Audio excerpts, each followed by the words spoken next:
morning, Tartaria Australia and Autodidactic. How are you, buddy? It's been a while since we hit a live show together. How you going? It has. Yeah, doing well. Over here in the West still. Crazy times, but yeah. Obviously you've had a few interesting life moments too. So but yeah, it's time to get back into it. I think it's all energy's been a bit weird. Energy sort of was a bit slow for a while as well. Everything kind of stopped, but I Yeah. think we're both feeling the call. So Yeah, for once sure. again, we're back. Yeah. How many Just times have will we say. said that? We're back. I Yeah, know, right? I've had so there's a few second delay between Cambell and I today. Just heads up our audience. Cambell and I are pretty used to working with the distance between Perth and Melbourne. Literally, there seems to always be a few seconds between us. But yeah, I've had a big month. The last month, as you guys know, I went to my farm and did a big reno, and then got back and my dearest, oldest, best friend actually passed away from stomach cancer. So I've been in the process of assisting her and being by her side for the last 4 weeks. And it's been a massive life experience for me. I've been dealing with the dying process really upfront and personally, and I was her main carer for the last 4 weeks. So yeah, I mean, I mentioned that because obviously I feel like, what's coming for, I guess, the planet and its future, potentially we're all going to be dealing with a bit of grief and a bit of death. And obviously, as far as Tartaria Australia goes, death is the greatest deception that we could possibly deal with on this realm, like truly far greater than any other Tartarian deception is our ideas around death. And I've just had such an upfront and personal experience with it, Campbell. Like, it's been a lot of introspection and thought on this topic. So yeah, I mean, it's important that as a community Mhm. we talk about death and understand what it is and have some consciousness around it, because I feel like we're all going to be experiencing in one way or the other over the next couple of years. So yeah, it's been a big 4 weeks. Yeah, I can imagine. Well, I can't. Not good. But obviously, everything, is a cycle, and it's like you say, Kel, we've been taught to look at this all wrong, Yeah. and literally people, people waste their whole life in fear of the end of it. Yeah. It's Yeah. crazy. Yeah. So Yeah. I think most of us understand that death isn't the end. It's just a doorway, right, into Yeah. something bigger. This what we're experiencing here is just a fraction of what we are. Absolutely. But saying that, death isn't nice. We still need to deal with it. But Yeah. yeah, I think we need that's going to be part of the new earth. I think is we need to start redefining things and re-examining them on what are they, because we don't talk about death. No. We just don't. And really, when you think about it, our experience of death is it's either funerals and someone dying, or it's fucking Hollywood movies, right? People going around killing each other. Yeah. With no Absolutely. emotion, with no, with no sort of link to anything that's human. So we've been disassociated from it as well, as far as we just don't want to deal with it a lot of the time. I know. I'm definitely, that kind of way. And it definitely sets up this paradox, like everything else in our reality, where, we've got personally, when you experience death, it's a very, you've got to go through grief and loss. And that's deep, and it feels very real and personal. On the other side of it is you've got Hollywood, who represents death in a very flippant manner, like discards people constantly. Every film is made up of constant death and dying and shooting and maiming, and everything's discardable and throwawayable. People are just like nothing in the movies. There's no honoring to any of that. And then, of course, we've just had Anzac Day. And, I mean, I don't know how everyone feels about Anzac Day, but at this point in my life, I mean, I just feel like the army of all countries are just glorified assassins and, paid murderers. And I could have said that 20 years ago, and it would have been a very horrifying statement to the world. I would have looked very ignorant and callous. But ultimately, like, what is our army? It's just another version of like having no regard for human life, just like flippantly glorifying and training these young people and paying them to go overseas, invade, and kill and murder in a way that's like okay and acceptable. And in fact, we glorify it and we sell merchandising and think it's like a very honorable career, and yet it's still just killing people. The army doesn't function as like an emergency service. They don't turn up in emergency services anymore. They don't have that capacity there. So we've got all these contradictory programs going on around death. And just like Campbell, just like the birthing process, where we don't honor the birthing process, we do it the most fucked up, satanic way in a hospital. We, do it the most ugliest version possible. The same is around death as well on our plane. And, and then we look at Tartaria and we have all these questions about who actually got born and how, and who actually died and how. It's like, it's a big topic, eh? It really is. It really is. I mean, yeah, lots of points there with Anzac Day. That I mean, I've never been a fan. I'm anti-war. I'm anti people killing each other, especially and then now that we found out, it's not even for country, right? It's for corporation. Yeah. But the thing is, if we go out and we glorify that every year, and we have this emotional blockage where you can't say anything, how are we ever going to change that? Yeah. How are we ever going to make the decision that, hang on, this was wrong?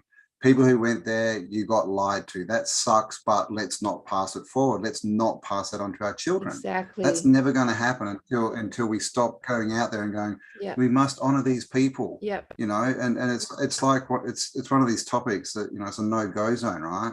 I mean, we can maybe talk about it here, but you go on the media and say that, and oh my God, it's lynching time again.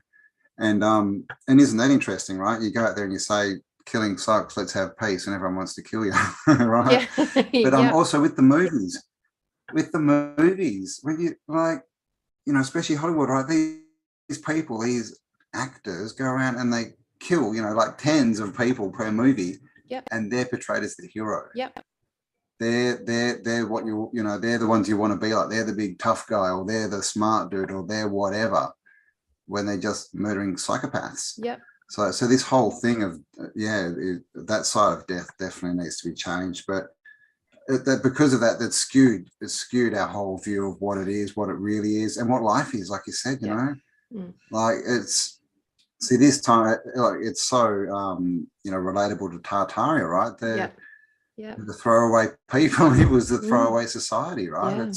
So this is why we know that the people that have taken over, they're not us. They're not, because they don't have any regard at all for us or our lives. And we know that now, right? All these, what are they called, charities and stuff that had us, hoodwinked that they're out there helping us. We know what's going on now. So, and the big one is it's the death of the system, right? So there's going to be a lot of death around us, because everything's fractal as far as, I see the world. It's like everything expresses itself in different things, right? In form, in whatever, sound, color. So we see, so when it's death, and everyone's going through the dark night of the soul, which is death of things, death of parts of yourself. The system's dying. People have lost jobs, businesses. Now people are going to be losing, friends and family. So it's a big death thing. But of course, what's on the other side of death is it's actually a doorway, right? It is a doorway. It's a doorway, absolutely. And that never gets mentioned or discussed. It's so interesting with Tartaria Rising, because ultimately what we're all dealing with is death of the programming, death of the enslavement, death of the mythology that you are just this biological being that's going to die one day and that's it, you're done. It's death of all of that. So we've got the death of our history, the death of our culture, the death of death of it all. We're literally, death is going to play a major role. And of course, all the death that's going to come from a medical perspective, from whichever point of view you stand on. And all this whole last 18 months has all been about death, essentially. So, and we've got we've got such flippancy represented to us through all outlets, you know, not just movies, but music and books and media and the armies and all of these, and it's all gives us this idea that we are very throwawayable as far as a human soul is concerned. Like, that's how we're represented. You'd have to search hard for a little art house film that represents with care and beauty and love the birthing and dying process. Like, it's even like the Marvel films, which, you know, do have disclosure in them in the fantastical nature of us. You know, you watch they fucking chase a baddie through a city, and literally conceptually, you know, 10,000 people die in the path of like the hero chasing the bad guy. But that's just it's never resolved, it's never discussed, it's never presented. It's just this background programming that's consistently going on in this culture and represented very powerfully with the soldiers and wars and armies in reality, you know? Yeah. It just puts in the subconscious that other people that we don't know don't really matter as much. And there's the problem, right? Because we don't know them, they don't know us. So let's go kill each other. So I mean, the thing is, you know, we're starting to discover this, but there's always a different way to look at it, right? I mean, obviously, you know, death is a doorway, right? So people transitioning into something better. But you know, the other thing is, you know, I believe we're all here. You know, we choose to come here, right? We're here for a purpose. We're here to learn. We're here to do certain things. We're here to teach. So, you know, us, you know, it's the judgment thing. You know, this whole death is bad. It's us judging. Oh, they should have lived longer, or they should have done this, or, well, a lot of people are old and sick when they die. They probably shouldn't live longer. You know, to them, it literally isn't like, you know, an awakening, right? They get rid of what's holding them back, kind of thing. So I guess the whole thing is, if we look at our life as eternal, right? And so this physical life is just a part of that, then it really changes the whole perception. No one dies. We don't lose touch with anyone. You know, you'll meet everyone again at some point. So yeah, this is the thing. I think, you know, we can start looking at it as something, you know, imagine looking at it as, wow, they've completed their mission. Awesome. Let's send them off with a party. They did their job. Imagine looking at death like that. And you just sit around and talk about how they change people. You know, you just talk about the people, what they did when they were alive and how they affected the world, and send them off with a party and a thank you. Fuck yeah. You know, and we can do that, you know, but we've been taught to do the opposite. We have been, because it serves their agenda, basically. And also, like with birth, same thing. We should be like, fucking awesome, like little Johnny's back. Gosh, hi little Johnny. We haven't seen you for a while, like just catching you up to date with what's going on, you grand old master soul, you. Like, but we like treat them like they're brand new and know nothing, so we don't bring it out in them. So we don't harness that truth and energy, so it doesn't become like this heritage line, this ancestral timeline. Like, our culture is very much about smashing that timeline, seeing birth as a brand new thing, a brand new consciousness, which is a deception, and then seeing death as the end of something, which is the deception, and not celebrating that like little Johnny's had like done his mission. High five, little Johnny. Like, see you soon, sort of thing. Like, report back, you know, whatever. And like, it really does serve the agenda that we are these, you know, and I guess the biggest way it serves agenda is that we believe it. And of course, so we believe this little cycle. But with Tartaria, we know that that wasn't the case in our history. Like, even, you know, the Bible would tell you they were living 1,000 years old. And then, and, you know, we've gone through this, like, we literally are immortal souls, but our lifetimes were a lot longer on this plane, a lot longer. And, you know, to get us down to like 80 years and really small, because I swear to God, people are shrinking out there, Cambell. Like, I fucking walk through Melbourne City and people are smaller. They are. It's true. Cultures are shrinking. We're shrinking a little bit and getting, you know, dying much younger. And it's just like becoming the norm. And we just perpetuate that and believe it. And then it becomes that and perpetuate till eventually we're going to be like fucking tiny little entities that live like a month. you know, like it's just Yeah. because we've literally at Yeah. some point had to think our way into this. Like, if we're the leading edge of consciousness, we've had to think our way through to this moment where we have thought our way to 80 years and, you know, 1.7 meters high. Like, you know, we've had to do that. Like, we're responsible for this consciousness right now. Yeah. Yeah. Well, again, I think everything's fractal, so it's just a representation of where we are, right? Yeah. As our energy and our mental acuteness, you know, gets smaller, so do we. So does the world, right? The world gets smaller too. Now everyone's in, you know, it's so everything's, you know, music, right? Music is smaller now. Yeah. We don't have as much variety. Definitely. So to me, everything is, it's just the same, right? Everything's the same. It's just a fractal compression of, and we just view it in, we just interpret it and experience it in different ways. But that's definitely what's been going on, is the shrinking. So it's time to reverse that, I think. Yeah, well, on that note, I saw this through my feed today. By the way, everyone, I just want, before we get started with the show, I just want to call out to the 3 awesome people that I ran into at the Off the Grid festival here in Melbourne. You guys were there at the ASEA 10 and you came up to me. I just want to say, you guys, because I went around for 2 days and spoke to pretty much every stall holder. This is cool, man. It was an Off the Grid festival, totally something our community should be engaging. It's really fun, fully unmasked. It was awesome. But I tell you what, like, I spoke to pretty much everyone, and those 3 people that ran into me from Tartaria Australia, they were the smartest motherfuckers there. I swear to God, because they were the only ones that knew anything that was really going on with this whole world and reality right now. Even the Off the Gridders were still all caught up in climate change and Black Lives Matter and this whole programmed realm of COVID.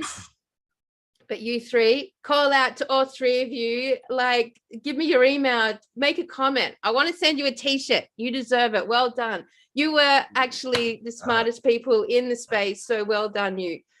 So Cambell, just on the note of, like, before we go into the show, I've had this map circulate my Facebook group. Now, I'm pretty sure you would have seen it. But I'm going to, because I loved it. Talk about reversing from a really small perspective to a really fucking big one. So I'm just going to share the screen and bring this map up. I guess it's in my, all right, let's go here. All right, it'll go black for a second and then we'll, hopefully it'll come up in a second. It takes a while to download this one. Now it's this big, massive, hang on, there we go. Can you see that? Oh.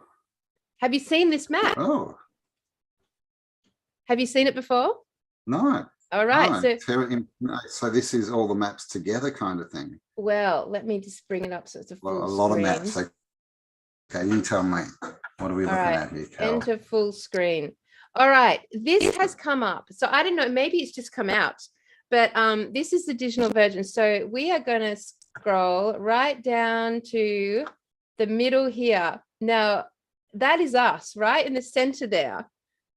There. Okay, here we go. Yep. So this is the flat earth, I guess, model. It's a bit hard. It's a bit big to download. All right. And then around it, past the Arctic wall, we've got Asgard, which is cool. And the continents around the earth, the past the Arctic wall. And then we zoom back. And then past that, we've got Atlantis and Lemuria, Argos, Talos. I mean, it's just a fascinating presentation, right? Interesting names too. The Ocean of Mu, which was Lemuria. So we've always been told that Lemuria and Atlantis were part of our world, right? They were, and then they've broken off. So Australia was part of Lemuria, but this map, based on, I think it's based on a few books down here on, but honestly, it's blew my mind. I just love the extent of it. So then we have all lands of Mars, lands of Saturn, lands of Vega, all like the lands of Jupiter. So the planets all the What's around there? planets, Okay. which I thought was Which is fascinating. something we've talked about before. Yeah, Yes. like this is the thing. How do they, if they are going to Mars, how are Yep, they doing it, right? It's got to be exactly. sideways. So lands of And Mars. in Yep. lands. And I just loved how, like, whether or not this is anywhere close to consciousness, it's such an amazing presentation of how it could be. Let's see if I can. All right, so over here we've got the Arcturus, Andromeda, Pegasus, the lands of Jupiter down the bottom here. Is it moving? Can you see it as I'm scrolling? Yeah. There's Nibiru with Marduk. So Nibiru's always been set up as a planet. But so imagine if our planets in our solar system were actually broader continents on the flat realm, and that the flat realm is actually maintaining all of that into one flat plane, but so like basically the whole known universe to us, all of the things that we would know to be the universe here represented in one map. I loved it. You can see there's lands of Uranus, lands of Neptune, lands of Venus up the top here. The Pleiades. It's really overwhelming. I mean, it makes much more sense. You know, if you look at that, like, you know, the story they give us of, you know, these people have come from a planet that's, you know, 12 billion light years away or something. Yeah. Compared to, okay, they flew for a week or something, or they took a week's boat ride. You know, it's like it's a completely different story, isn't it? And I mean, this is the thing. We've got the is it the Mercator projection, the planisphere? Yep. 1497, and it shows the ring of Antarctica as land masses. Exactly. The whole way around, just like that that one shows. So. And then Asgard is interesting, right? The Rainbow Bridge. I mean, if that's out there, that's pretty much, that could be out where the Aurora Australis are, right? Yep, absolutely. The sky, the lights in the sky, Rainbow Bridge. Exactly. You know, if you go through those lights as you go through that channel there. So it's food for thought. This is the thing, and of course we don't know this, and at the moment we can't prove any of this, and we're not even really saying it's true, but it's definitely a different way to look at it. And I mean, and that's what we need, amazing. you know, even if things aren't true, we need to go there in our minds and you know, explore different theories and different possibilities. Look at this one right over here, the lands of the forgotten humans. Can you see that one? The lands of the forgotten humans. Yeah. Lands of Hydra. Yep. Oh shit, I don't want to go there. Lands of the forgotten humans. Staying away from the lands of Hydra. Lands of Hydra. Maybe that's who maybe we're getting invaded at the moment by the lands of Hydra. Look here, toxic lands, the toxic lands, and Mercury. Like, there's some pretty interesting ones here. And there was an island of the reptiles. Where was that? I saw that before. Let's go over here and have a look. I mean, I just think, like, conceptually, this is a brilliant place to start. And does that say, look at the top there, Castor Pollux. The top one. That's a Nicolas Cage character from a movie. Oh, really? I'm sure, like that name. His name is literally Castor Pollux. I'm just trying to think what the movie is. Interesting. Wow, I'm gonna have to look at that. That's bizarre. Yeah. And then over here on the side, because this is the thing, they tell us all this stuff in movies, don't they? They're always talking about outer lands and all these, you know, fabled lands and blah blah, and they're always dropping these kind of names, you know, like, look, the lands of Cyclops. Vega, right? Yep. Cyclops. Like, wow. So this the guy who has produced it's called Nos Confunden. Nos Confunden. Nos Confunden. Yeah.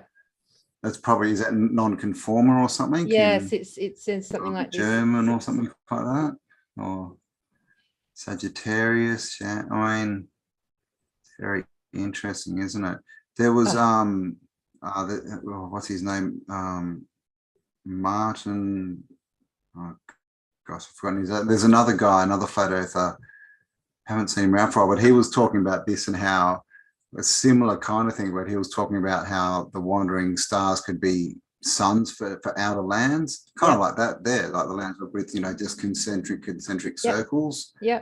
Of course, we've got Iwa and Non. And apparently Iwa's just put out a new video. So 13 hours ago, Campbell, 13 hours ago, premiered. Can't wait to watch it. To watch that after this, and then we'll get it up and we'll get links around and everything for you guys. But of course, he talks about, you know, the astral clock, right? The is that what they're called? Astro clocks, with the Earth moving within a ring. I don't know. There's just so many. Who knows? Because that's the thing. If it did move like that, then we wouldn't have the Mercator map that shows all that land at one time without ice on it. It's almost like it's a, you know, sort of expanding and contracting maybe when we. But that's cool, man. I mean. That's what we want, right? We want we want our airships, and we want to be able to travel and go out and check all this stuff out. So it's the thing, and so we know that space is actually inner space. Like, we know that there's that's a massive deception, that space is out here, is out there, is above you and out there, and you're going to it. I mean, even all the Marvel movies will show you that space is it's just a dimension. It's a multi-dimension. It's a multiverse. It's not this thing you go up into the sky to achieve. And so, you know, when you look at a map like this and you conceptualize that each one of these realms, so to speak, would have their own firmament. And depending on how broad their firmament is, how much of the land or the realms that they encompass, I guess. So you can see that the Earth realm right in the middle there is quite often replicated in other realms, where they have the central landmass, and then there's an ice circle around it, and then there's broader landmass and broader landmass. Like, that's repeated conceptually throughout most of these realms. So, I mean, and like, you can easily see from this perspective how insanely broad our realm could be. Like, if you were to look at like a firmament around that entire, for better word, if we say universe but mean like the multiverse, and that's all encaptured in sort of a flat realm, you could very easily imagine that you can see from this scale of this how easily it would have been for our little realm here to be hijacked. And so then that leads me to this to this other video that I quite liked. Let's see if I can find it. I brought it up. This one. So have you seen this one? Did that just change shape on the screen? Are you on a new screen? Hang on. I have to stop share and start again, because you might have to stop. It doesn't move very well. I know. All right, can you see that? Like changing screens in Zoom. Yes, Imperio Tartaro.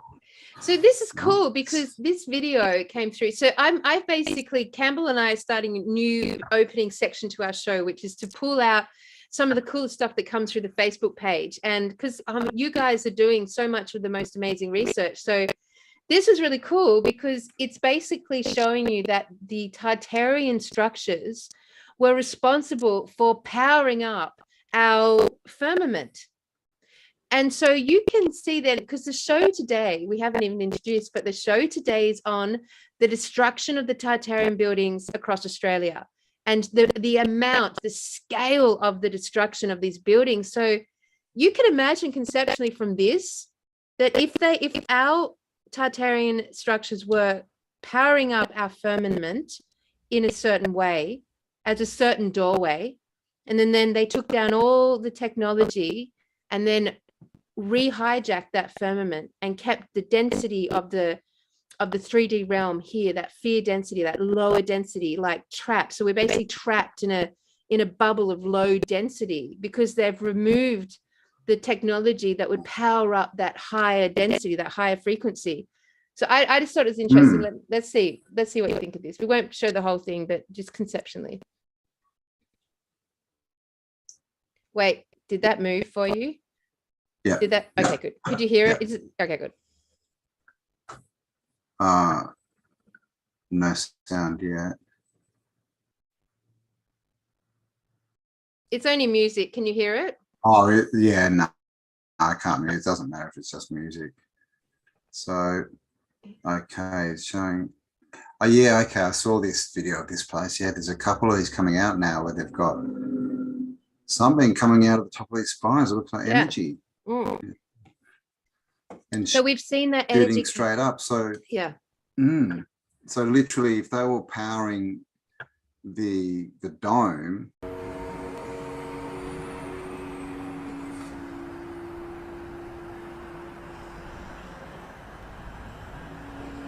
it could have been bigger, right? Yeah. A lot bigger, which means the atmospheric pressure would change, which means things would grow bigger. Yes, exactly.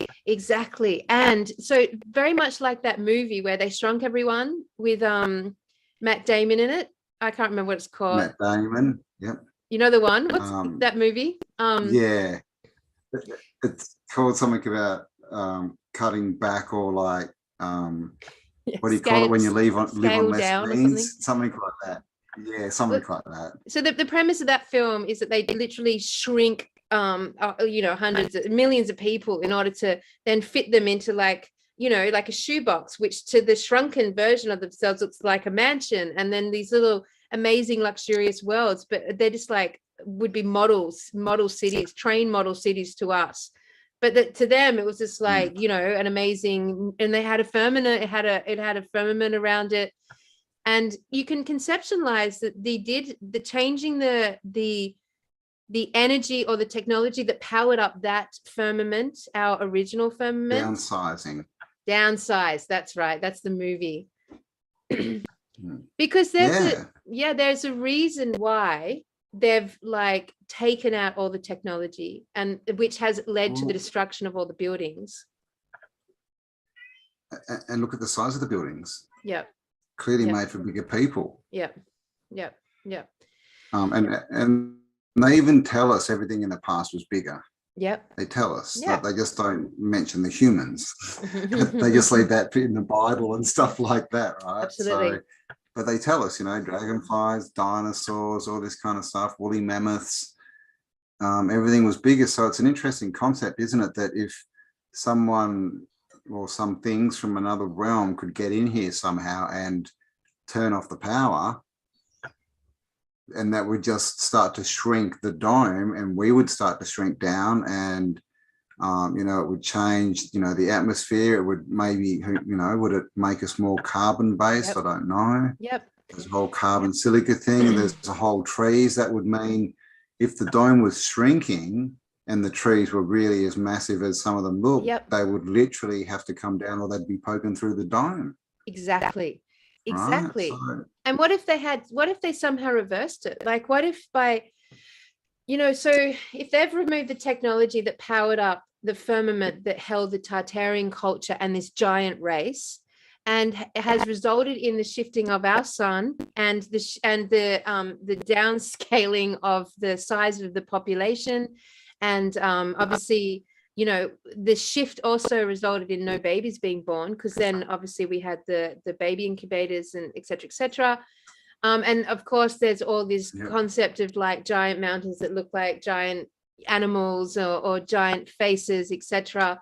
And so if they somehow took the technology away and reversed it, and then that kept us in a very low density bubble, which of course shrunk us, because it can assumably, if you're existing in a low density, you would be, although the draconians that we would know about are pretty big motherfuckers, so maybe that doesn't fit as a theory, but there's a big effect, right? But, I mean, it's gonna shrink us down. That's why probably if we're going on with this theory, we see a lot of 8-9 foot giants in the the early 1900s or late 1800s, and then not so many. So it could be a gradual thing that shrinks down. But if people were living in another atmosphere and then just coming in here for short periods, then they wouldn't shrink down, would they? And is that also like you said, half the reason why all the repopulation you know, were they helping to shrink us down, or was that more of a control thing, or changing things so they could take over and yeah, make us I mean, not and be on able to that, see very well, because something's definitely gone on here. oh fuck yeah. And on that concept, like you know, I was looking at some of the artwork that went through the channel this week. Can you see that? And there's all these like beautiful like old paintings with tiny little, which are just paintings, but then they've got like little people in them. You know, people, that's cool. Yeah, you wouldn't even notice it really if you were just looking at an art gallery and you came across these paintings. You conceptually may not even noticed. But there's little humans. I mean, you might think they're kids or something, but most people wouldn't even take a second glance. Yeah. So there were some really good ones that came through. Like that one's pretty good. Because they're not dressed like children. God. They're not dressed like children. They're dressed like little men and little women. Yeah. They're not posing like, you know, they're not standing like children stand. No, they're not. Very adult. Yeah. So I mean, is this us literally seeing the first of the introduction of the, you know, the new shorter version? Yeah. The new smaller version. I mean, something, obviously we all know that something with the technology and with the reversal of the ether and with the shrinking down of the population comparatively to the giants, like it's all one narrative. It all fits together. It all is the same narrative, you know. And as we like go through the buildings, so, like in the show today, like it's all the same stuff. It's the same narrative. Like these are giant buildings made by giant people, and they've been systematically destroyed against all logical, rational concept. Like in Australia here, you know, when we're such a young colony, like so young in years, it makes absolutely no rational or logical sense to be demolishing the grandest buildings that our culture has, inverted commas, produced. Like you wouldn't do that. There's no sense behind it. So we just like none at all. And, you know, until the whole building, the whole city's built out and they've got everything they need, why would they be knocking anything over? Because you know, the story is they had as much land as they wanted. Yeah, exactly. You know, they weren't fighting for space. That's so true. Yep. What? Which is why I love Tartaria Australia, Cambell. So we're really lucky to be doing this here in Australia, because it's like, it's so easy for us to like debunk the narrative. It's so easy because we've got such a small container around us. You know, 200 years is nothing. Like you can't argue with that. Like that's what they've told us. It's 200 years. It's a known fucking historical fact. End of story. And so everything can be held up against that, you know. Whereas like if we're in Europe trying to debunk Tartaria, it's much more complex because you've got such a longer history. It is. Yeah, definitely. And I mean, even with that, then they go around and they've, you know, given us dates to the cities. And Melbourne, they put in the I was looking into Melbourne, they say 42, but I mean, now I was looking at, I couldn't actually find that date as a start date. All I could find was 1951, which is even closer. Right, yep. Like they kind of say, oh yeah, there was people around in Melbourne, but it wasn't an actual, you know, city until 1851. Yeah. Which means that within 10, 15 years, it was the richest city in the world. Yeah, beating all of Europe, all of these established continents that have been going through economies and economics for hundreds of years. And we just like Melbourne families with all their stuff and factories and like, no, bugger that. No, we're gonna wake up a few buildings and find some gold and stuff is all. Yeah, mate, the narrative around Australia is fucking excellent to debunk. Like it's so good for Tartarian hunters here. Yeah, I mean, honestly, Cambell has an excellent point there. You can't like basically create a new colony in a few years and then rise to be the richest city in the world. Like that's impossible. Hello, you're comparing to London, for example. Like hello, and then you look at like you know, the amount of time, and then where the fuck did all the gold come from? It's bullshit. Everything about it is bullshit. We're not comparative. Like even today, the whole like gold economy, gold rush. And even today, There you go. if you like, where does Australia sit in wealth on the worldwide scale? Like, you know, if Melbourne rose to be the richest city in the world in a matter of seconds, you know, we would have maintained that. But That's a good point, because, well, they say that we're one of the, you know, most mineral rich land masses in the realm, right? And we've got one of the smallest populations, so we should still be the richest country out here, you know, but we're not. No. So the whole thing's done. But the whole thing about you find a piece of gold and that makes you rich when you're in Australia in the 1850s. No. Like how? Yeah. Like, who are you swapping that with? Who's out here going, yeah, I'll take that piece of gold and build you a house, because it's what are they going to do with a piece of gold? No. What, I mean, literally they've got to wait probably, you know, a decade before there's things set up where they can trade gold, and there's boats going back, and there's a gold economy, and they can change it for cash and actually get goods and service. So the whole story of someone finds gold and suddenly everyone's walking around with gold in their pockets and buying stuff, it's just dumb. It doesn't work, because unless that person can use that gold to get food and stuff, like, they're not interested. No, that's dumb. No. It's just like you kind of, if you took what happened to Melbourne, like with the gold rush, and then Melbourne sort of like expanded into this massive, unbelievable city, which it did, like that amount of gold to create that amount of cityness so quickly, they would have been exporting, like, you know, hundreds of tall ships loaded to the hilt with bits of rubble with gold nuggets in it. Like, it would have been, we would have had to been exiting so much gold, like if we did it in reality, like if it was real, like it would be. So it's conceptually, it's so dumb. Like, you wouldn't even send that sort of gold on a boat back then in the manner that we're told those boats were. I mean, your risk level is so high.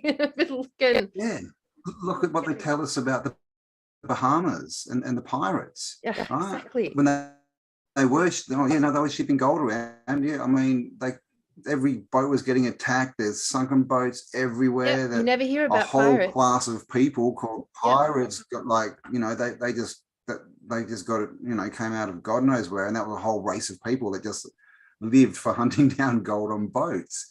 But in Australia, nothing. I mean, and this is the thing: if people were at war with England, and this was made, you know, it's a colony, right? It was made to get them more wealth. Why weren't people going and attacking Melbourne? Yeah. Oh, exactly. That place is just full of gold. There's no population. They've got no army. Let's just rock in with a few boats and a bit of an army, and we'll just take all their gold and bugger off. Like, seriously. It's I mean, exactly. We have the story that Captain Cook turned up and attacked the Indigenous, and then the Western world was here, and then the gold rush, and then everything was built. But no one attacks after that. There's no threat of no attacks on the Australian borders or people after that. And plus, like, we've got this, it always fascinates me that in every capital city in Australia, there's a fucking Chinatown, because the whole story around the gold rush is that suddenly the word had got out, and all these Chinese immigrants flooded into Australia, like out of nowhere, just randomly. China, not fucking Papua New Guinea or any other nations of China. Not like, like the Philippines, it's literally just there, you know, but no, China. Just China, all flooded in, these immigrants just like flooded in boats to Australia. We were just welcomed in, like, come Chinese people and go dig for gold. Then the Chinese people predominantly were the ones that were mining for gold. And suddenly, like, Melbourne's built. But, like, there's no... So the amount of Western people that were here, like, to dig for gold, versus the amount of Chinese immigrants that suddenly appeared here to mine for gold. So if the Chinese immigrants were the ones mining for gold, that would have gone back to China, which it probably did. And, like, there was probably already and always a deal here in Australia between the satanic families, between them and China, going back to the very, very beginning of our known history in Australia. It was always about China, and we have Chinese towns in every city. It's a celebrated part of every single city. Why? Why Chinatown? Why is that so normal? and they're everywhere. And the same story with, or I think all America, but at least California, it was all Chinese that went in and did the mining and everything. And but that actually, see, that story actually makes a bit of sense. If gold was valuable in China and they had an economy and they could send boats down here, fill them up, and then send them back with gold, then that makes sense. That they're doing something with it. It's not just digging out gold in this far off land that has no economy to that you can use it in. So that's another thing. And of course, Chinese Tartary right on top of what used to be Tartaria. Yep. 1800s, and we've got that CIA document that says they went out and destroyed Tartaria in the 1800s. Yep. Is that part of the whole story, right? So they took over Tartaria, and then they go in and they take all the wealth that they can easily get, which is probably just pillaging all the old buildings in the old cities, right? And they steal it all away before they send the workers in, because they don't want us finding that stuff. Like conceptually, when we think of gold digging and gold rushes all around the world, conceptually we're thinking people are using a pick and digging in the soil and finding these rocks that have a thread of gold through them, and then that gets mined and converted to the nuggets. But in reality, it was probably more them digging out buildings and raiding the contents of what was in those buildings. It was probably so much more akin to that sort of economy, that the gold rush wasn't nuggets, whatever. I don't think that was even a part of it. This whole, here in Melbourne, we've got Bendigo and Bathurst, and they're the big gold mining, centers. And you go there and there's all these fucking, the little metal barrels that used to roll into the hills and collect all the rocks, and then they'd shift it all. Illusion. That's Christmas. Christmas, it's a total disillusion. But really, ultimately, digging out these buildings and raiding the contents and pulling off, gold's been a big part of our history right back, hundreds of thousands of years ago, when, according to sort of the, more esoteric knowledge, we were kind of upgraded to mine for gold, gold's been a big part of, our known or unknown history. So and it's obviously it's one of the best electrical conductors as well, right? Yep. It's very in there with tech. So is that part of what they were after? But the whole gold rush, right? If you're in China, someone's like, oh, there's gold in Australia. Where's that? I don't know. It's 12 months in a boat. Oh, and what do I do when I get there? Well, it's really, really hot and you'll have to dig all day, or maybe you'll find a river and you can squat there and swirl a pan around all day. You're not going to rush there, right? But if someone's like, well, we found these cities, and literally just go in and fill your bags up and get back on the boat and bring it all back here, they're like, I'm doing it. Yeah. So, oh, I'll do that. Yep. It's a totally different game.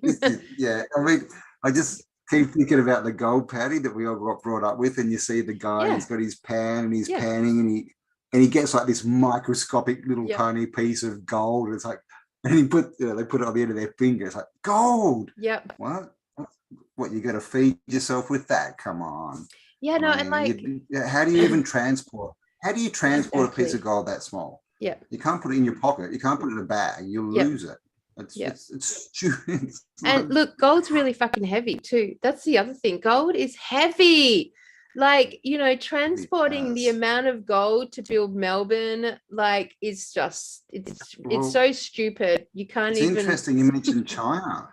Yeah. Because if there were any boats around that time that could carry gold, it'd be the Chinese, the junks, right, and the galleons and stuff. Yeah. Those huge, because their ships were 2-3 times the size of everyone else's. Yep.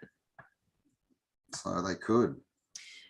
Oh, there's so many unanswered questions, Campbell. I know, all right, I'm just going to show you one more thing that came out of the channel this week that I thought was, I know you've done this to death, this topic. Many of us have, but I can't help but find it absolutely fucking fascinating, which is these dudes, man, the headless men and the crazy creatures that come out of our pre-reset times.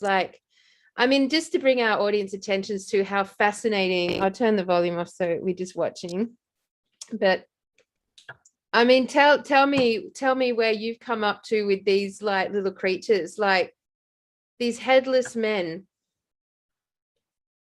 Yeah. I think it's all genetic Genetic engineering. modification. Yeah, definitely. Like, I mean, look, I mean, yeah, definitely.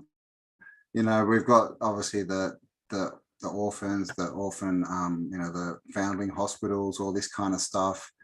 The empty cities, the populations, you know, so it definitely looks like they've built a population, and I'd say that they were experimenting. Yeah. You know, they didn't necessarily, you know, and so they made all these things, and maybe they were testing them. Oh, maybe this person's good for this or this, and obviously they're the failed ones, right? Because they didn't continue production.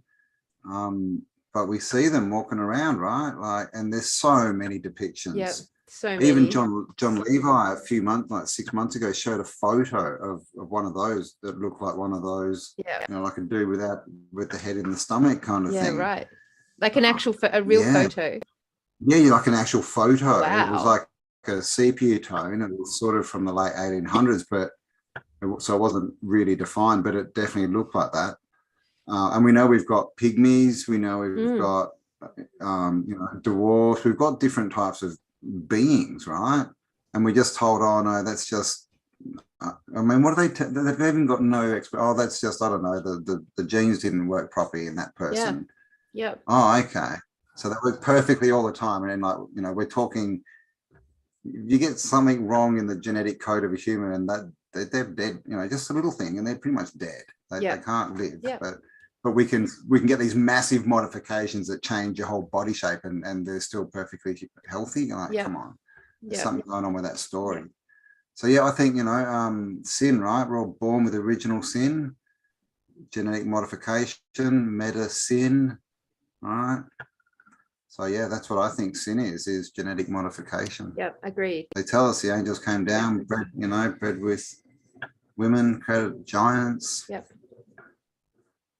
I mean, sin is the inversion of the creator gene, the inversion of the original creation. Yeah. So, and they mimic that in every way. In our culture, they mimic it with our seeds, genetically modified seeds. They mimic it with the weather. And once they mimic it, and now with the juice, once they mimic it, they can patent it and take ownership, and then they become the God creators. I mean, it's basically that simple. Exactly. Yeah. Yeah.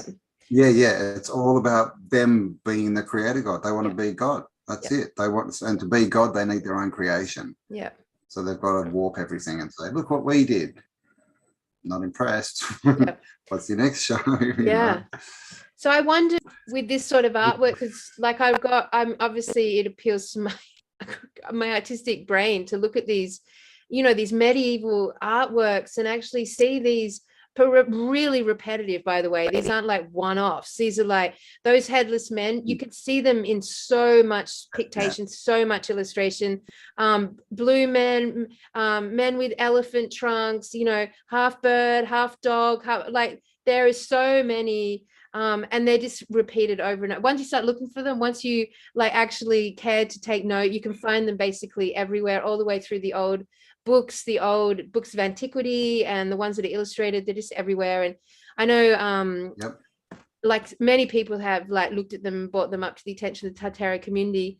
And I was just like, wow, you know, we're so biased now. We're so prejudiced. Our prejudice is part of our programming, and our prejudice is very limiting for us. Like if we're to expand into a broader realm, you know, where inevitably all those realms that we looked at on that map just before, they're all going to come with life forms that don't look like fucking us. And if we still have a prejudiced mind that we could not imagine, like running into a blue man, for example, with, you know, a face in his stomach, or like, I mean, like, I don't know what happened here on our realm, whether it was them manipulating the DNA and the genetic code that has created like a sin against God or the creator, or if there are multiple plenitude of different forms and life forms in various realms, and our job is to like accept without prejudice like what our eyes can see, because we're so limited by what we will accept. And if we accept nothing but this form, like, then how will we ever be presented with it? We can't be a vibrational match for it in our future. But having said all of that, those illustrations are consistently from the same time period, which is just pre the Great Reset. So what a crazy world we have forgotten about. Yeah, I mean, who knows? I mean, they may be from other lands. We don't know, right? That they could be. But yeah, it's interesting too that some of them persisted. You know, we still have werewolves. Yep. Vampires. And a few, you know, like Yetis, abominable vampires, abominable snowmen, and all that kind of stuff. Mothman. Bigfoot. But we don't have Mothman yet. And the fire thunderbirds and stuff. But yeah, we don't tend to hear about the long-necked birdmen very often anymore. So those long-necked, the long-necked horsemen, they were fascinating. Yeah, and the horseman, yeah. But we do have people in Thailand who put rings around their necks to elongate their necks. They do. Why do they do that? Why do they do that? What are they emulating? Just like the people who bind skulls, right, to make the skulls elongated. Yep. And we've got the blue. We've got the blue Krishna. We've got the blue gods that come through all the religions. They paint themselves blue. Why? They paint themselves blue. Yep. And we've got we've got the gods. Masks, yes. You know, and the gods that they worship with the 12 arms or the elephant face. Shiva and that. Yeah. Even Egypt, you know, with Thoth and all their got, you know, the falcon-headed gods and all those kind of things. The ibis, which is actually the ibis-headed god, is just like the long-necked bird people, right? Yep. And the Anubis with the dog head. Anubis, the dog head. So basically, a lot of Cenocephaline,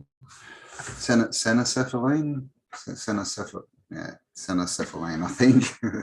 All of our a lot of the non-Western religions dictate these entities as giant gods. If you go through the Tartarian culture with the artwork, they're part of the population. Like these giant gods that are in our religions today, and especially in the Eastern ones, they're just like drawn into the normal populace everywhere in these artworks. You know, like you're literally seeing these 12 armed entities just in the population, or these blue people, or these, you know, like long-necked, horse-headed people.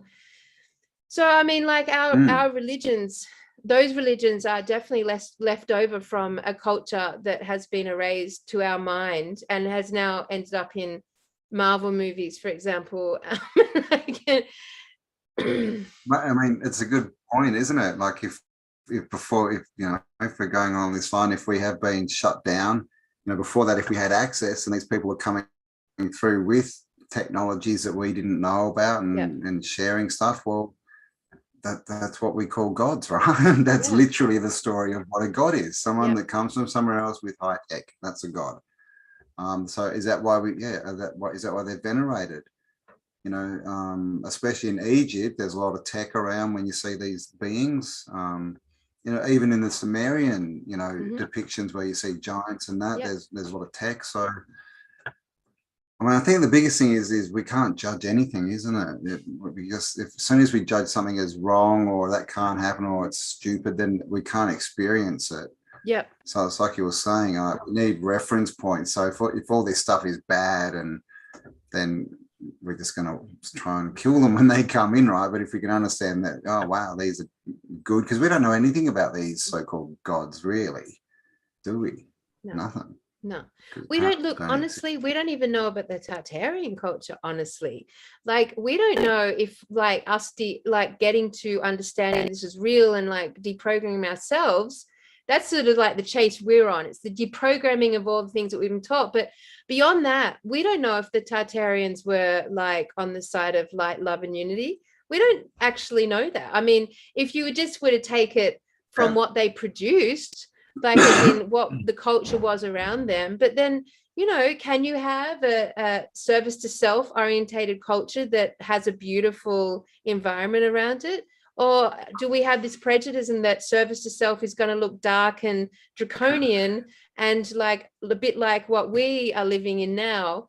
and that service to others is going to look very elation and light and bright and grand and advanced. You know, we actually don't know that. We're still just coming out of the programming of our culture right now. And Cambell, like, honestly, as I look at these pictures and move through these artworks, and you know, there's something strong in me that feels akin, like, to these entities. Like, I don't see them as some, though I understand I understand that they could have been genetically modified and therefore like a fucked up version of God's creation. But when I look at these artworks, I'm like, I like you guys.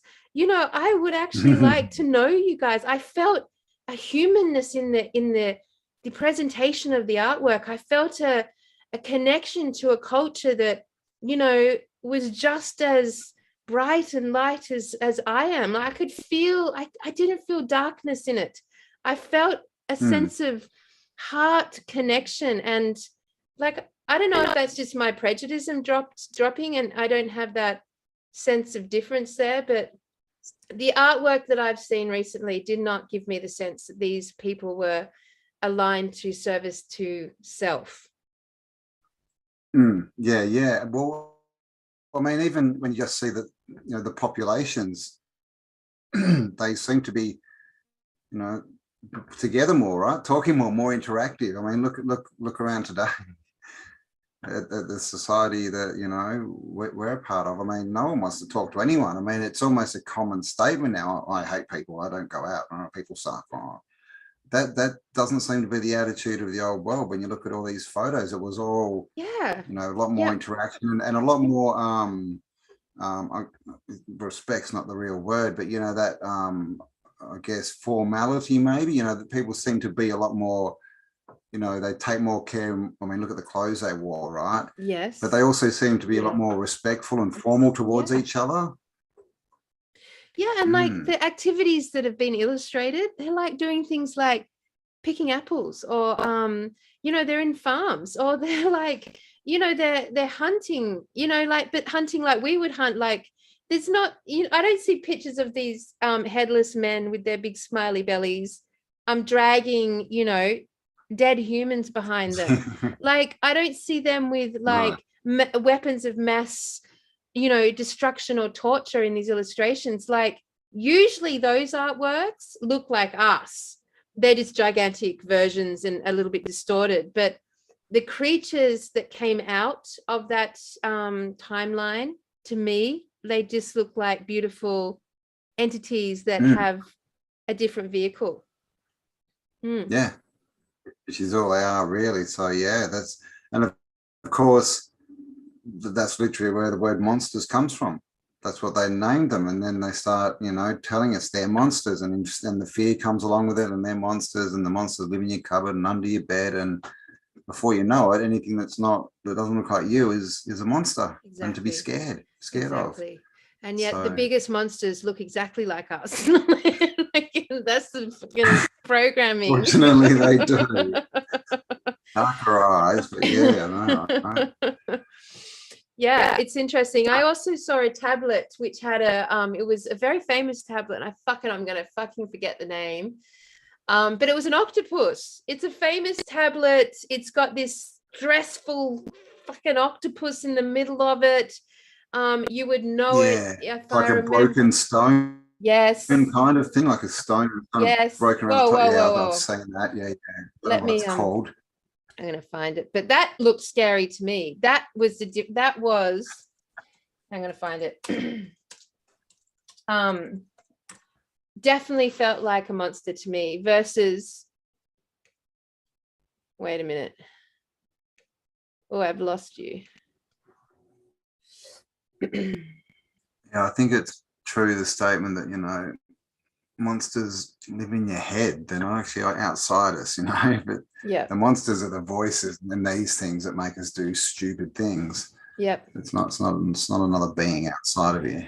Yeah, exactly. And it's so, anyway, I just thought it's worth bringing up because obviously, you know, we're doing these deep dives through our history and our past, and there are definitely stressful looking things out there, but those beings that came out before we did, to me, feel like us. And also around those artworks, there's huge rainbow bridges everywhere. There's fucking rainbow bridges everywhere. And there's all these beings going in and out, up or down these rainbow bridges, you know? So I just think that... Yeah, often we see that. Doors in the clouds and things, and Vesica Pisces with people popping out of them. Yep. And of course, Rainbow Bridge, right? I mean, take the Rainbow Bridge to Asgard. So it's all somewhere over the rainbow, you know, the pot of gold. I mean, rainbows, they tell us, right? At the other end is a pot of gold. And yet here in our hijacked firmament, without the technology around us, like upholding the gateways to the higher vibrational frequency realms, our rainbows don't go up. They go around and back down, don't they? Bring us back to the same place.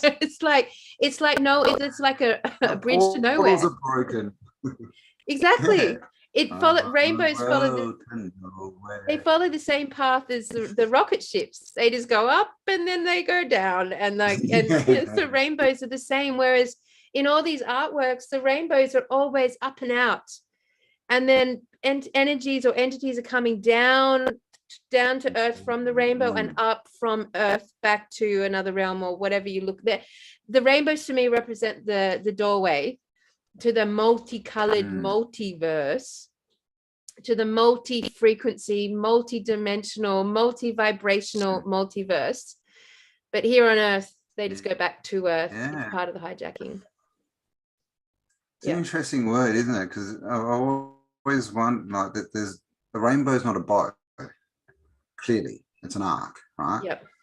But I was just thinking, like, what do you call the front of a boat? Like a bow, right? Like rain bow. Yeah. Like, are we just reading that word wrong? Rain is water, like heading towards water. I don't know. Is there something in that? So when you're talking about universe, I'm thinking is, you know, they always tell us, right, in solar system, like, what do these words really mean? Yeah. Because I'm sure that they probably refer a lot more to close lands than to, you know, spinning balls in space somewhere. All of them, for sure.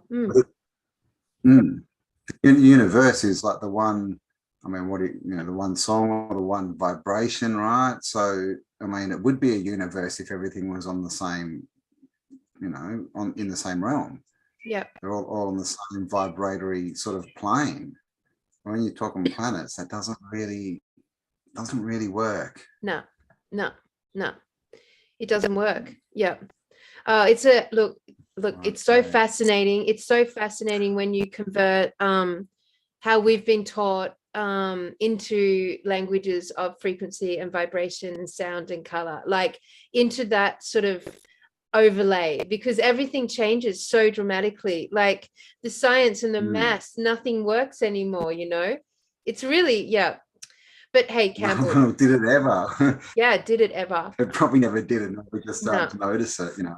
Because like, and I was also like spectrum, spectrum, right? Rainbow's a spectrum, and we've got this spectre, which is, you know, a person from another realm, pretty much. Spectacles. Yep. You can see they make a spectacle of himself. Spectacles, tentacles, like anyway. Like accolades. Yep. So, and also like one other cute little quirky thing, which again I'm sure you've gone through before, but armor, the old medieval armor, the armor, I love it. Like, hello, they're energy weapons, right? Amazing. I'd never thought about that. Yeah, I've got a half done show. I've never finished. I need to finish it. Some of the armor is just ridiculous. Like, I mean, if we think about how would they even make like a helmet, right? And I'm talking a plain, flat metal helmet. How would they even, you know, not talking about the elbows and stuff, but just a helmet back in the 1700s. Then you see what they actually, because we think, you know, that's what we get, this perception of they're all just plain metal. Yeah. When you see these things, oh my God. Oh my God. art. They're covered in, I mean, they must be covered in, sigils. It's got to have something to do with magic, I think. They're And just stunning. who were these people fighting? What were they fighting? Were they fighting? Because these things, was it, maybe that's what you need to travel through through a portal. I don't know. Oh man. Like they could harness energy. They would shoot energy. They're absolutely stunning to look at. Like they're completely beyond our incredible imaginations. They're unbelievable, Campbell. I got obsessed this week about the armor. I should have gathered a whole pile of photos. But like, look at the detail. Ridiculous, isn't it? Like how was that made? Yeah. How? And then you get into chainmail. Have you looked at the chainmail? Yes. There's chainmail, and there's some suits of chainmail out there where every single link has got an initial or a name stamped into it. Wow. And we're talking these links are like 5 mil, right? 5 mil long. Wow. And every single one has got a stamp on it. Ugly. So, I mean, and we're just sort of taught to believe, and what a stupid story with chainmail. We're taught to believe that there's people with little bits of wire sitting there with pliers, just bending them into circles and joining them together. And that somehow ends up in a suit of armor. I mean, it's just. Have you got any pictures? When you start to think about this, let's see what I've got. But yeah, I mean, it's just unbelievably extraordinary. These outfits, they were just so advanced, so unbelievably advanced, and probably not heavy. They're probably completely different to how we've been sold. Well, they could have been, had their own energy source, right? And sort of almost been like an exoskeleton type thing, because that would make sense. Because I mean, look at Ned Kelly, right? He made not even a full one. He just made a helmet and a chest plate, and he could hardly walk. And he was like 6'5". I know. He was a big boy. So I know. You're right there. Yep. Sorry. Okay. Let's see what Cambell has. Is that it? Oh, okay. Let me share my screen. Yeah, you share your screen, buddy. So this is some chain mail. Now, I don't know if this is individually done, but I mean, you can see each individual link has got this little bit on it, this little pointy bit. Now, these are tiny. This is chain mail. They're tiny, tiny, tiny, tiny links.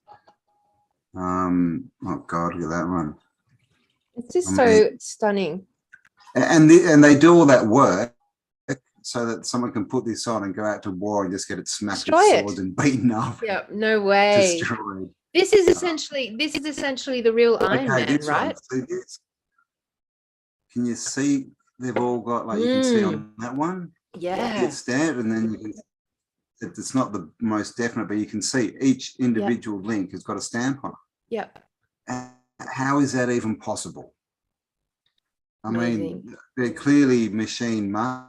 Yep. And look how, I mean, this is what they are. They're literally like these circles that are just interlinked. Tiny little circles. Yep. Tiny, tiny, tiny. And I mean, you can't even see the join on them. You know, we're supposed to believe people were putting bits of metal. Wow. Another one. So you see that's got a full name into it. Amazing. And we're talking small. Tiny. Rings inscribed Bertolt vor Parte, Royal Armouries from Leeds. So, yeah, I mean, it's just dumb, right? Oh, gosh, there's a helmet. Yeah, these helmets, some of these helmets are just extraordinary. Like, I mean, you know, Interesting.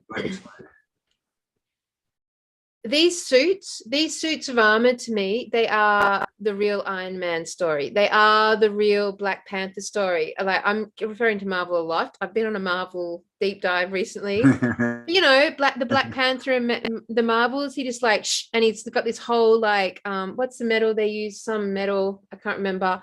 But it just like completely something like titanium.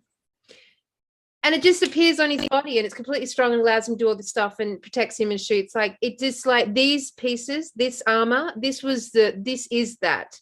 You know, look at that. It's amazing. You wouldn't, like, create these works of art if A, they didn't protect you, B, they weren't a weapon to itself, C, if it didn't allow you to have all these special skills, which is what we see in the Marvel films. And you would not bother to dress up soldiers in these and send them to war to destroy them. I mean, they could have been time. They even had high machines, pants. you know. Yeah, I know. Look at that. High pant armor. But I mean, even this basic set. Yeah. I mean, when you start looking at all these joins and the work and I mean, you know, seriously. And then, you know, you've got to be able to wear it, right, and stand up at the end. Like I said, it's all so heavy. I've got some back here. Like, just this kind of stuff. Look at that. The hands move. Right. So there was another movie. I think it was Guardians of the Galaxy, I think. And the main dude, he's got like, he just has like a button or something on his wrist, and he pushes it, and this whole suit of armor just covers his whole body. Yeah. So, you know, maybe these have got buttons on them. If you push the right place, I'll just go turn up into a little box or something, you know. But yeah, just ridiculous. I mean, look at that thing. And how could they see? Seriously. I mean, yeah. These are not made for people who are fighting, because the main thing with every single helmet, there's no side view. You've got no peripheral vision. So you can't see someone running at you from the side who's about to smack you in the head with the sword. You can't see them. Exactly. So it's dumb. Look I mean, look how that. Look at this. Why would you bother doing that? Dude's riding. What? Why? Yeah. This doesn't make sense. No. I fucking love the armor. Keep going. Oh, you got, that's it. Keep going? Yeah, okay. the armor fascinates me.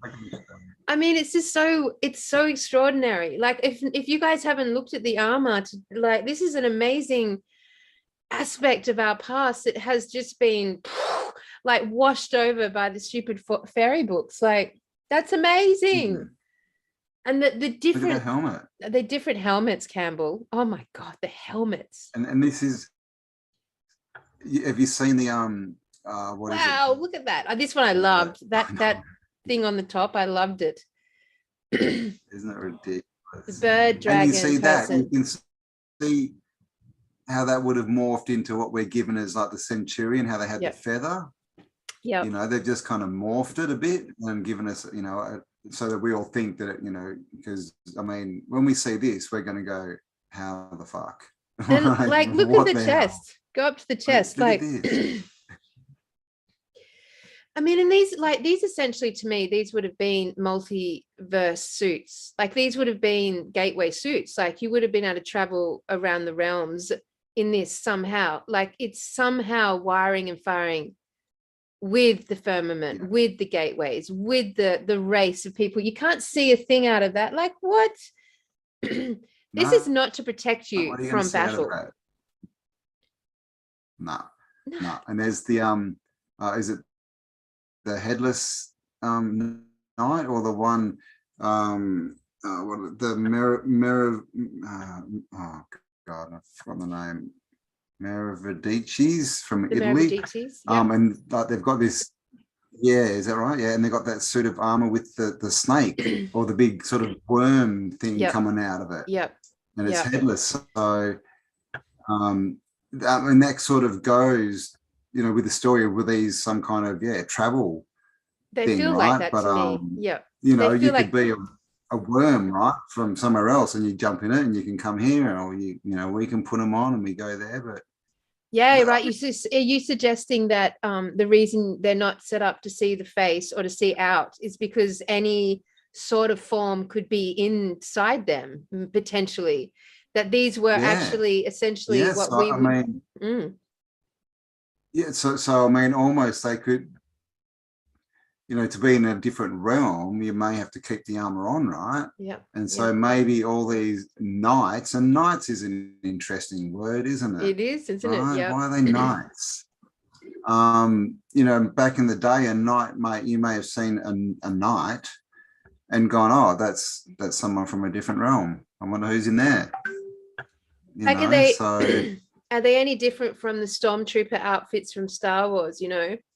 Like you've got you got entities in there. You can travel outside of your own realm. Your atmosphere is contained within there. It's set up to be in alignment with electricity. The metals are very strong. Like they're multiverse suits, probably with lots of weapons. But gorgeous bits of artwork. Oh, that's freaky. That's just fucking. That looks like H.R. Geiger.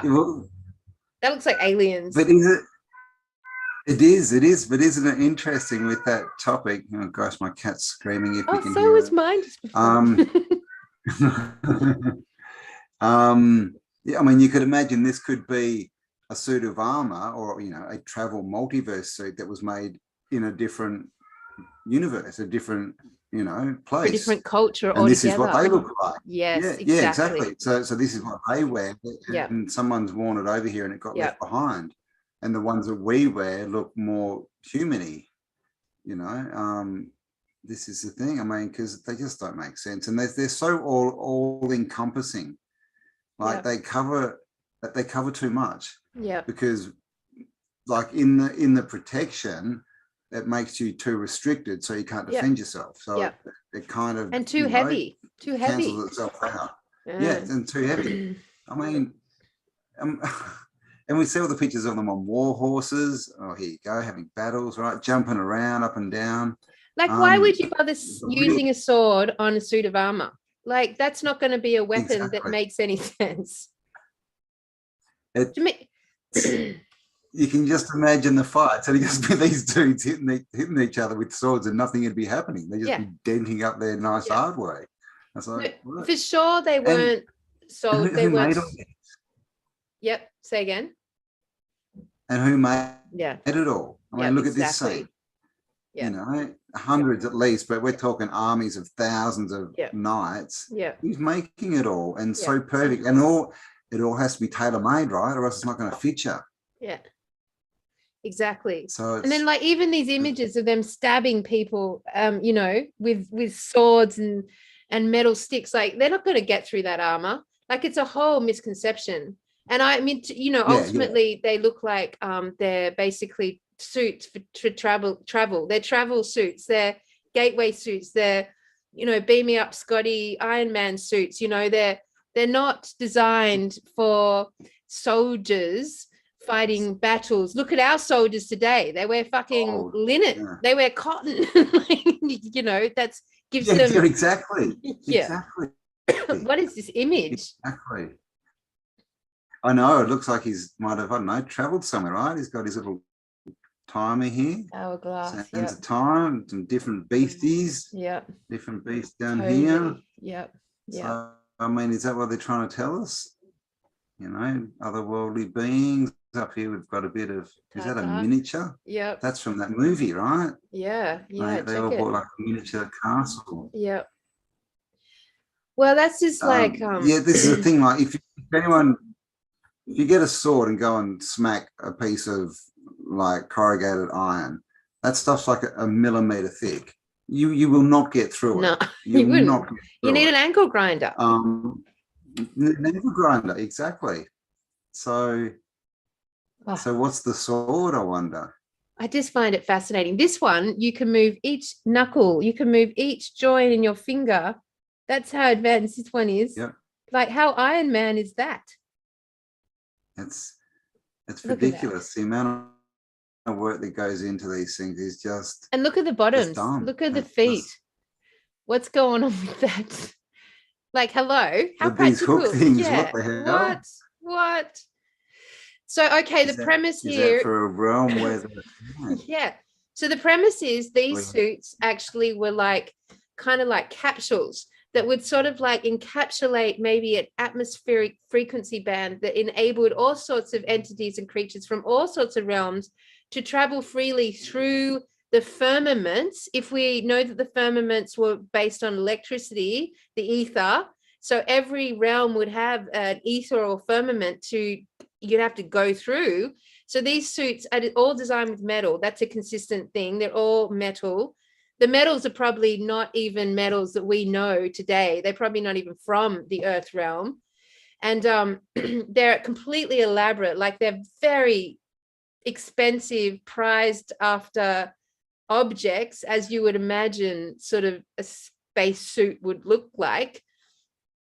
Certainly not anything to do with war, I would say. Because because you can't carry a sword in the air and swing it while you've got weighed down by so much containing you. Like, how could you? That doesn't make any sense unless riding a horse. And riding a horse. That's right. But I mean, how many you know, light swords have we heard about? How many swords of light? It's always light, right? Light sword, you know, He-Man, right? Yeah. I am the power. And, Star Wars. So this, what's even a sword, right? And of course, you know, that's another interesting word, you know, S word, sword, literally S word. So what are all these things? You know, all this tech, and we know it's a dumb story. Yeah. Because literally, we've got to believe there's peasants sitting around in the dirt in an old castle, and they're whacking out these amazing, you know, artworks so that people can go and kill each other in them.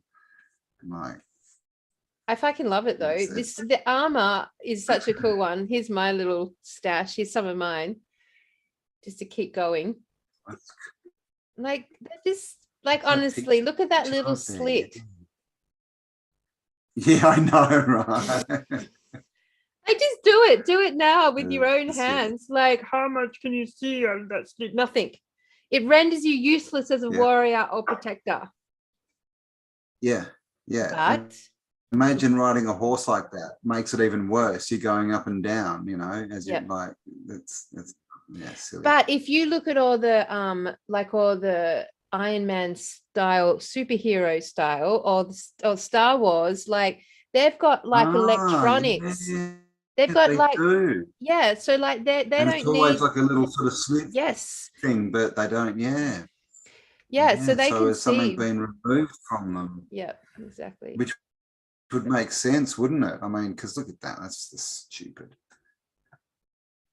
So this probably could have just been, you know, this could have been a little computer, this strip here. So like in Iron Man, you know, you get this whole like thing in front of your eyes, which gives you like 360-degree, you know, animated sort of perception. Yeah, so you can interact with people in different, you know, atmospheres. I mean, that just looks like a stormtrooper from an alien culture. Pretty much. I mean, that's kind of freaky. You can kind of tell the ones that aren't human. Hey, like, you can tell the ones that looks like a girl. Yeah. It does look like a girl. It's weird. Which would define, I mean, they definitely didn't have girls. No, exactly. Explain that one. That they say definitely no girl knights. So, I mean, all these words like arm, or knight with a K. I mean, they're just strange words. I mean, even like male. Yep. Mail's something you send, right? Yep. Chain mail, plate mail. So I mean, just to what has the word mail got to do with that? Exactly. And like, let's just remember also that these were meant to have been all built in the medieval times where there was no factories, that everything was made by hand. All of it, all this detail, all this imagery. Yeah. I love it how the penis is always kept free from the armor. It's weird, don't you think? Like, why? Aren't you guys all, that's your most protected bit? Like, wouldn't that be stressing you out? Yeah. Oh my God, they're coming from my nuts. I mean, it's an interesting, you know, but I mean, even look at the side of that last one. Excuse me. The side of the armor came down. Yeah, that dude wouldn't be able to ride a horse. Yep. but I mean, yeah, see that how he's got those Yeah. sort of bits that come down at the side? He Yeah. wouldn't be able to put his legs up and out to get on a horse, but they'll probably tell you because of that big missing bit in the front, oh, it's so could ride a horse. That's No, right. that's not going to work. And then look at the elbow. How weird Yeah, is that? yeah, wow. It's just It is a weird. bit weird, isn't it? Yeah. And all the imagery, I'm just wondering if the imagery has got something to do with where they've been, where they're going, you know, something to do with the story, or, Yeah. you know, is it almost like Stargate, right? Where they used to use hieroglyphs and that was the code to put in where you were going to travel to. Yep. That is, yeah, that one from the side, that whole thing looks like a mask. Looks like the masks everyone wearing. But again, that tiny little pointless, fucked up, ridiculous slit. Even Hello. even Predator had like armor on, and he takes his mask off at the end of it, like, and he's got like his own little atmosphere in there. So I mean, are they telling us something? I mean, and the horses, I'm like, come on. Yeah. I mean, this is intricate. Maybe, yeah, who knows? Maybe you could take horses with you. I mean, because there is a lot of horse armor, but as far as a horse with armor on and a dude in armor on its back, it's not going to be able to run in and do anything in a battle. Yeah. It'll just buck you off and run the other way. And be exhausted too. Look at that. But yeah, exactly. They wouldn't get far at all. These weird and things they're the biggest, you know, horses, right? We're told they're the most prized kind of thing back then. Yeah. So they just get their biggest, best war horses and just send them in with armor so that they're pretty much going to get killed. Exhausted. None of this makes sense. No, none of this.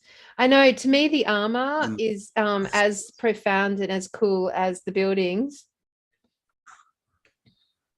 Yeah, I mean, it's like a spacesuit, right? That today they try and tell us you need the suit to travel out, right, into different places and see different worlds. Again, is it just a play on the story? And I mean, for all of the look at that. Is that that top picture? Was that an angel giant with two little people?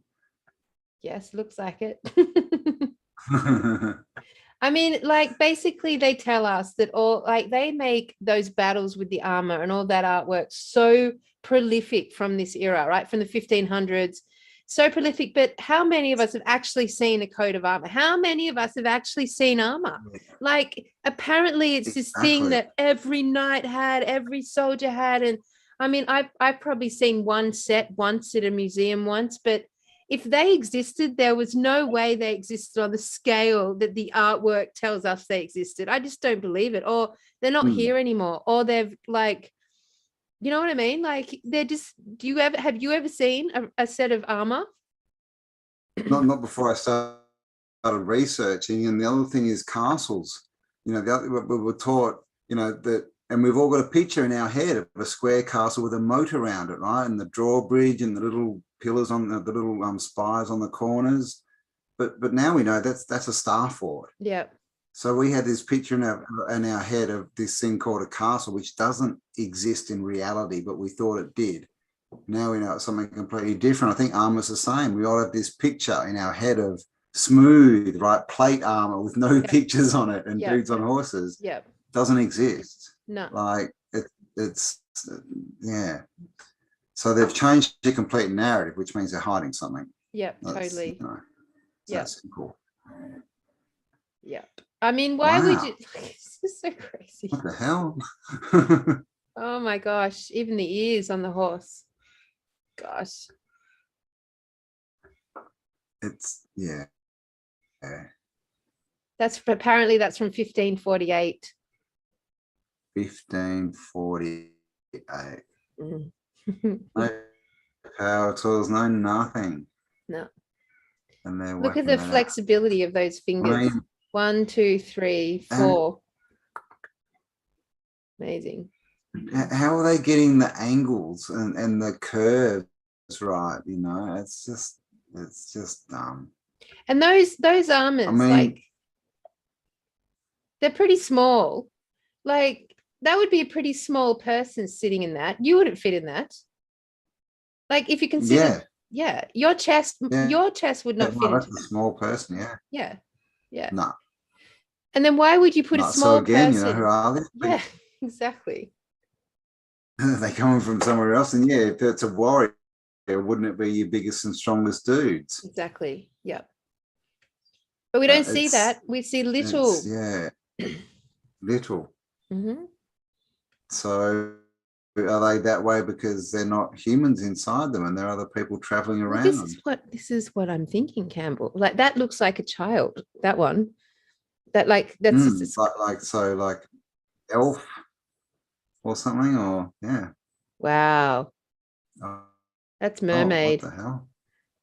Oh, okay. Oh, and well, is that, look at that map we just saw before, right? And Yes, even in that, they had a mermaid realm. they did. Is that the helmet that takes you to the mermaid realm? And is that what a lot of these symbols mean? Yeah, exactly. Because Yep. every time they show us star gates and time travel and stuff, Yep. it's always to do with like putting in the right code, isn't it? And most Yes. of the time that code is like pictures. It's Yep. not, they're not typing in words, right? They're like hooking up pictures and stuff. So is that what all this stuff is? What is that, Campbell?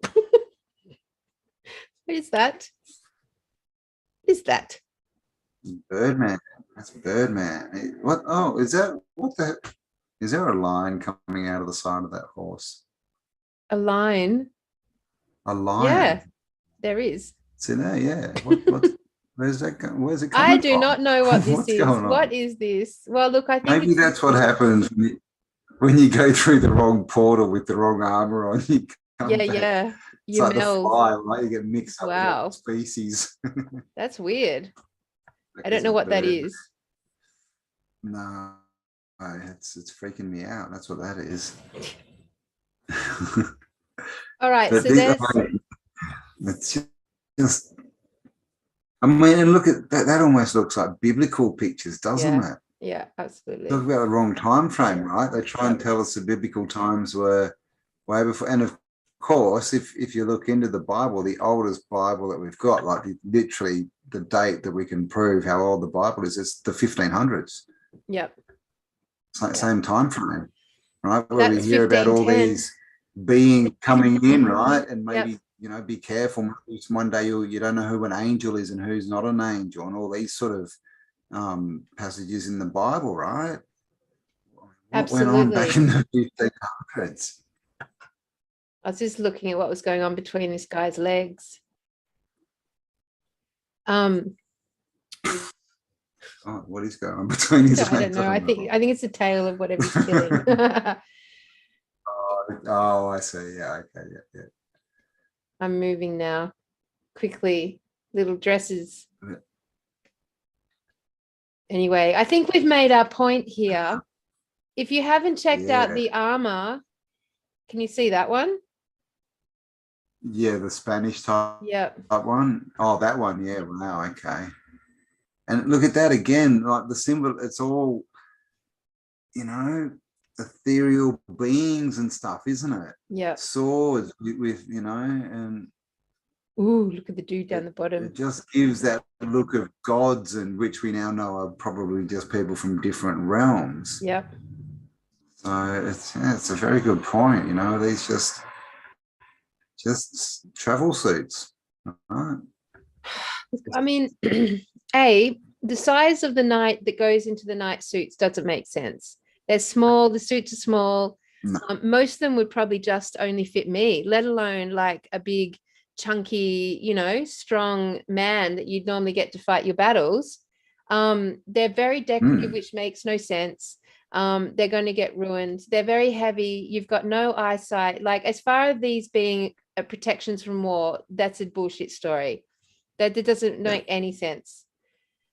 Doesn't make any sense at all. And the waist is always pulled in. The waist, yeah, the waist is always pretty small, isn't it? And like you said, a lot of them have got funny shapes, funny shaped arm. What the hell is that? Well, this is a weapon. I think. This is what the shields were, or the gloves of the armor, I think, operated like a weapon. So that's opened out. I gotcha. Yeah. I mean, maybe. Possible. Okay. That's what there's a little handle at the top of it. Yep. I mean, wow. Yeah. I mean, we have so little understanding.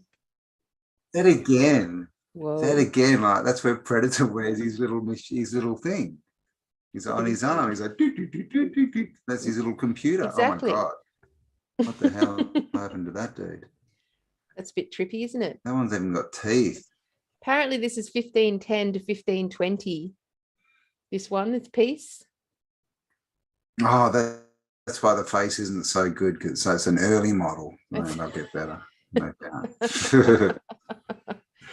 But anyway, see, just in making them, I mean, oh wow, that looks like a kid.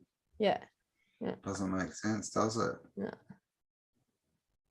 But I mean, how would you make, just to make a chess piece, like the curves in it are all different angles. It's like the ceilings we see in the mosques and that, they're all different angles. So even, I mean, how are they measuring these up? That dude's got a hat on. Got a top hat, Cambell. That's a classy one. I would believe that you could walk through. That's cool. The hat's awesome. That's what I want. But you could imagine someone walking through a scanner and then printing these. That would, because they're all tailor-made. But as far as someone sitting down and making it, where are they getting their measurements from? It's just like, look at the waist. Dumb. That one had very long arms too. It did. Yeah, wow. Like, what is that? That's not a boy's waist. No fucking way. What is that? No way. No. So this is the thing. Are these made for non-humans? I reckon it looks like they're made for non-humans to me. I mean, I'm fascinated by it. I think this is like, I don't even know if that's a new one. That one looks weird. Like, where's that guy's shoulders? Yeah. Man. Anyway, I've got to stop. I could go on for ages because that fascinates me. And you know what? We probably anyway, I'm sure that has been enough to blow everyone's minds. If you guys haven't looked at the armor thing, like, it's such a cool thing. It's fascinating and I love it. So Cambell, we were actually planning to go through the destructions of buildings here in Australia, and it's been 2 hours and we haven't done any of that. It's been 2 hours. Yeah, get a bit low with the tooth, aren't we? Jeez. But take our word for it. Take our word for it. If you Google, believe us, we're not going to have lots of buildings. If you Google oldest buildings destroyed or beautiful buildings destroyed in Melbourne, Sydney, Brisbane, Adelaide, Perth, Hobart, all across Australia, you will see the exact same buildings being destroyed in every capital city, particularly exhibition centres. Cambell and I did a deep dive on it. We didn't know this, but pretty much every capital city had a Luna Park at some point, and only 2 have remained. And we've got like this, we actually got caught up on Lake George in Canberra, which I think we're going to have to start the show on next week, because it fascinated us, these stories of Lake George, which is basically, to our eyes currently, a big flat marshland of nothingness, but the actual illustrations that surround it from the old realm are like fucking Camelot. So that's just outside of Canberra. I think we'll do use that as an intro for the next one, because we actually recorded this whole thing. What did we record? Almost 3 hours, I think. Last week. The audio didn't come out, so this is our second attempt at it. And this time we didn't even get to the topic, so we're doing well, but we're back. But man, the armor shit, man, it's just the most amazing thing. It fucking blows my mind. I love it, and I'm sure our audience have loved it if they haven't looked at it before. But I think we're going to have to sign off for the day, Cambell, because it's been 2 hours, as per usual. It has. Yes, we just can't stop ourselves. So we'll hit some that topic maybe a bit later. Maybe I'll put together a bit of a montage for the end here of some old buildings. Go check them out. Check out Armour. Thanks for staying for 2 hours plus. If you're still with us, we do appreciate you. Yeah, and of course, Tartarian audience are the best, the smartest.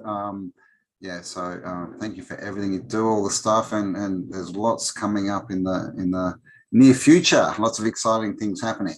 Yep, we're onto it. We're excited. We actually just can't wait to meet you guys. So like, yep, stick with us. We're gonna have a good announcement next week.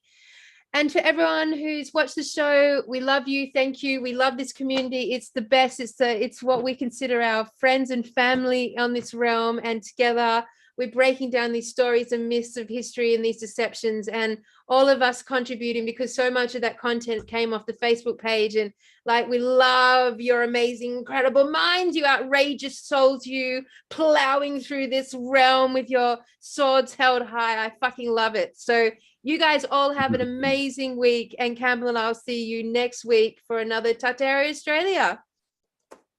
You will indeed. Love you all. Stay awesome.